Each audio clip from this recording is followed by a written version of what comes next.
Selamat pagi, salve, shalom. Assalamualaikum warahmatullahi wabarakatuh. Nama saya Aprilia Indriwati Unlutan. NIM 2222511153, kelas D.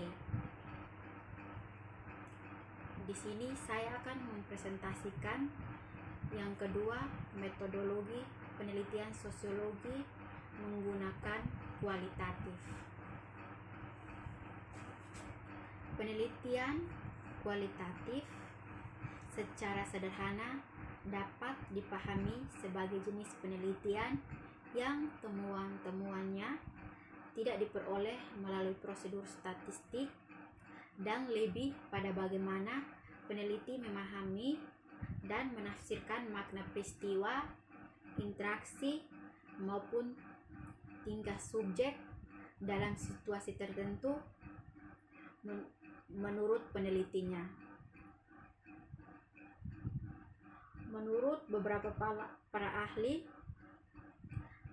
penelitian kualitatif yaitu yang pertama, menurut Mulyana tahun 2008, penelitian kualitatif sebagai penelitian yang menggunakan metode ilmiah untuk mengungkapkan suatu fenomena dengan cara mendeskripsikan data dan fakta melalui kata-kata secara menyeluruh terhadap subjek penelitian.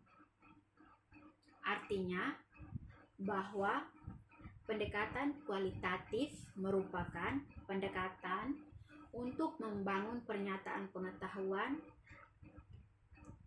berdasarkan misalnya makna-makna yang bersumber dari pengalaman individu, nilai-nilai sosial, dan sejarah dengan tujuan untuk membangun teori atau pola pengetahuan berdasarkan partisipatori, misalnya terhadap orientasi politik, isu, kolaborasi, atau perubahan. Hal tersebut di atas menegaskan bahwa pada penelitian kualitatif, pengetahuan dibangun peneliti melalui dengan mengacu pada berbagai informasi adanya dari subjek penelitian. Berbagai sumber data seperti catatan observasi, catatan wawancara, pengalaman individu, dan sejarah dapat digunakan untuk mendukung terbentuknya metode penelitian kualitatif tersebut. Tahap penelitian kualitatif. Terdapat perbedaan prosedur pada penelitian kuantitatif dan penelitian kualitatif. Penelitian kualitatif didesain secara fleksibel, longgar, tidak ketat, sehingga dalam pelaksanaan penelitian berpeluang mengalami perubahan dari apa yang telah direncanakan sebelumnya. Hal tersebut dapat terjadi ada kemungkinan ketiga seperti yang telah dijelaskan pada pendahuluan.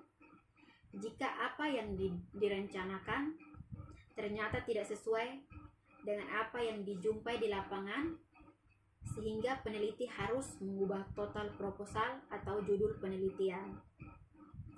Namun, jika terjadi kemungkinan yang kedua, yaitu masalah yang dijumpai di lapangan berkembang dari masalah sebelumnya, maka salah satu hal yang dapat dilakukan peneliti adalah menyempurnakan judul penelitian. Meskipun demikian, langkah-langkah penelitian tetap harus dirancang untuk memastikan bahwa penelitian kualitatif juga melalui tahapan-tahapan tertentu. Yang pertama, tahap deskripsi atau orientasi. Peneliti mendeskripsikan informasi yang diperolehnya, yaitu apa yang dilihat, didengar, dan dirasakan secara sepintas. Tahap ini merupakan tahapan awal informasi yang diperoleh secara sepintas. Peneliti mendeskripsikan secara singkat sebagai orientasi awal terhadap apa yang dilihat, didengar, dan dirasakan oleh subjek yang diteliti. Yang kedua, tahap reduksi.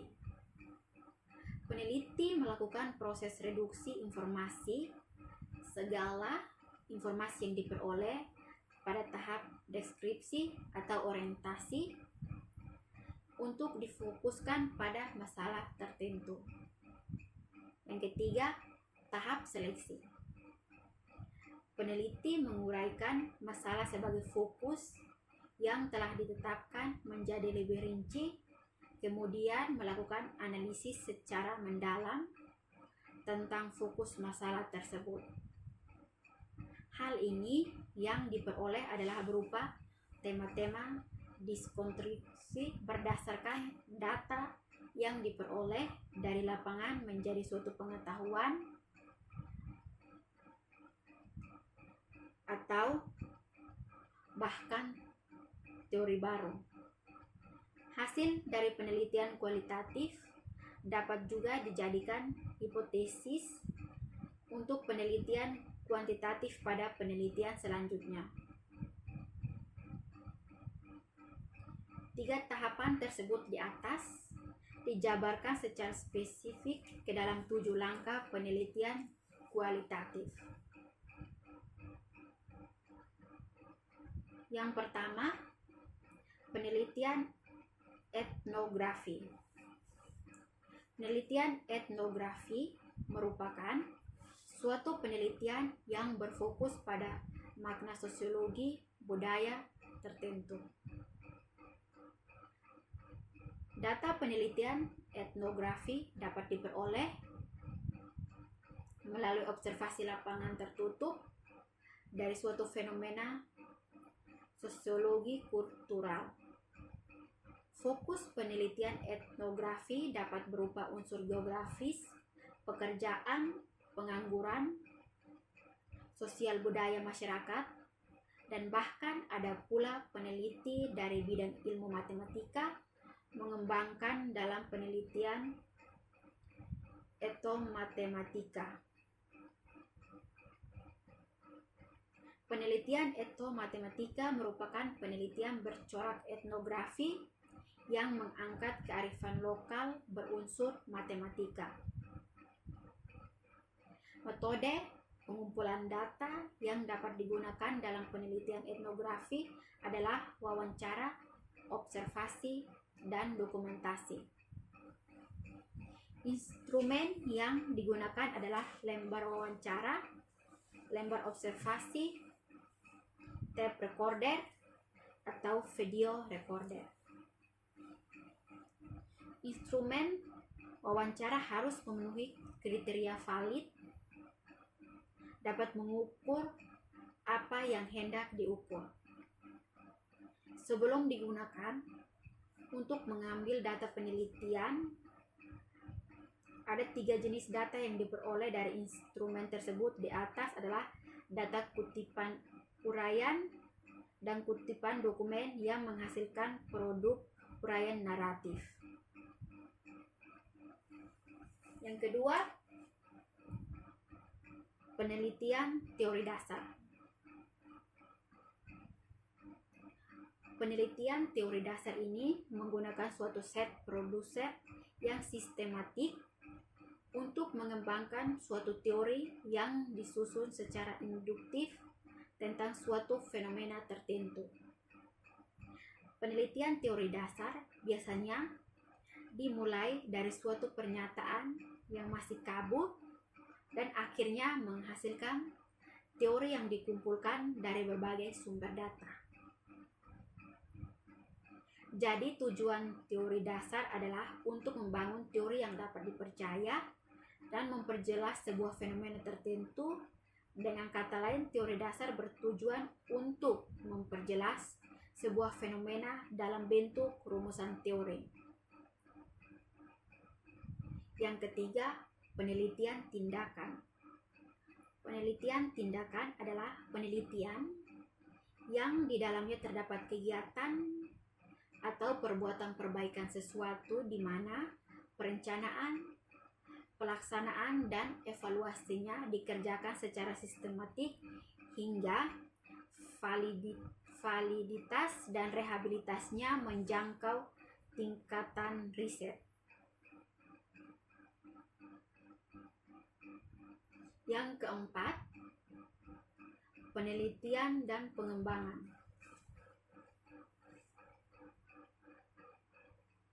Penelitian dan pengembangan merupakan jenis penelitian yang marak di dunia pendidikan di era tahun 2000-an.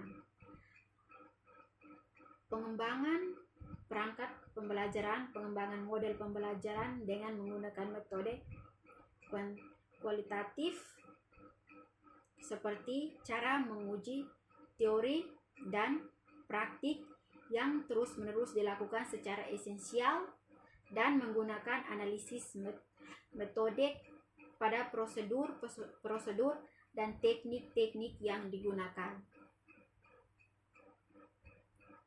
Yang keenam, studi kasus intrinsik. Studi kasus digunakan untuk memahami lebih mendalam suatu kasus tertentu karena alasan peneliti yang ingin memahami dan mengetahui lebih dalam secara intrinsik suatu fenomena tertentu. Keteraturan dan kekhususan kasus juga menjadi alasan seorang peneliti memilih penelitian studi kasus dan bukan karena alasan eksternal lainnya. Yang berikut, studi kasus instrumental. Studi kasus jenis ini merupakan studi kasus yang ditujukan untuk alasan eksternal. Kasus hanya dijadikan sebagai sarana untuk memahami hal-hal lain di luar kasus, misalnya digunakan untuk membuktikan suatu teori yang sudah ada.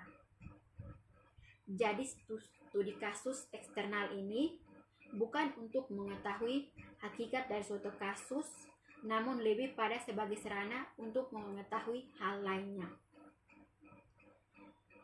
Yang berikut, studi kasus kolektif. Studi kasus jenis ini sesuai dengan namanya, yaitu studi kasus kolektif, yaitu untuk menarik kesimpulan atau suatu fenomena populasi dari kasus-kasus tersebut. Studi kasus kolektif dapat juga digunakan untuk membentuk teori atas dasar persamaan dan keteraturan yang diperoleh dari setiap kasus yang diselidiki.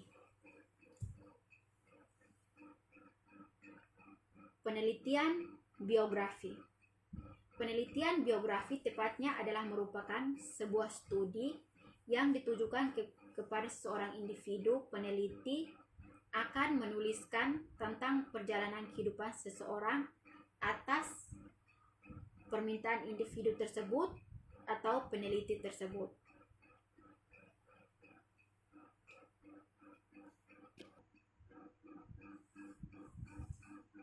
Penjelasan hasil analisis dari data di atas. Penelitian kualitatif tidak hanya mengajikan narasi dalam bentuk tertulis, tetapi juga dalam bentuk gambar atau video. Dalam proses menarasikan data kualitatif, terdapat beberapa hal yang perlu diperhatikan, yaitu menentukan bentuk narasi data yang akan digunakan. Yang kedua, menghubungkan hasil yang narasi dengan bentuk keluaran yang telah didesain sebelumnya. Dan yang terakhir, menjelaskan kemampuan hasil narasi dalam membandingkan antara teori dan literasi lainnya yang mendukung topik penelitian tersebut.